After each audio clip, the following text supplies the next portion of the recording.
Halo teman-teman, jumpa lagi di channel Aparen Princess teman-teman.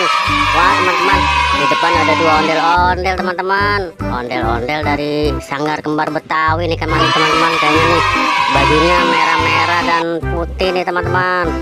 Oke teman-teman, kita lihat lebih dekat kedua ondel-ondel ini teman-teman nih. Ondel-ondel cantik dan ondel-ondel Pak Kumis nih tuh. Oke, kita lihat yang ceweknya dulu nih teman-teman. Tuh kan keren, wajahnya masih bagus nih teman-teman, bulu matanya lentik tuh teman-teman.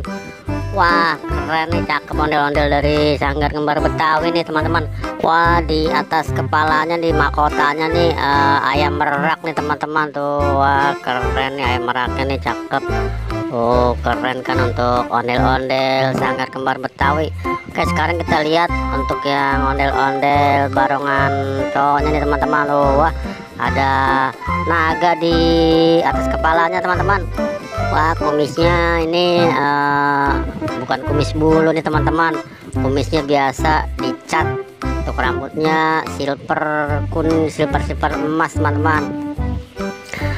Oke teman-teman, ondel-ondel Sanggar Kembar Betawi ini siap untuk tampil nih teman-teman. Kita lihat dia nanti joget bareng nih teman-teman ya dengan yang lainnya nih. Itu untuk bajunya keren, warna merah, bagus nih teman-teman untuk bajunya. Oke teman-teman, ya sampai di sini dulu review ondel-ondel dari Sanggar Kembar Betawi teman-teman. Sampai jumpa lagi, terima kasih, dadah.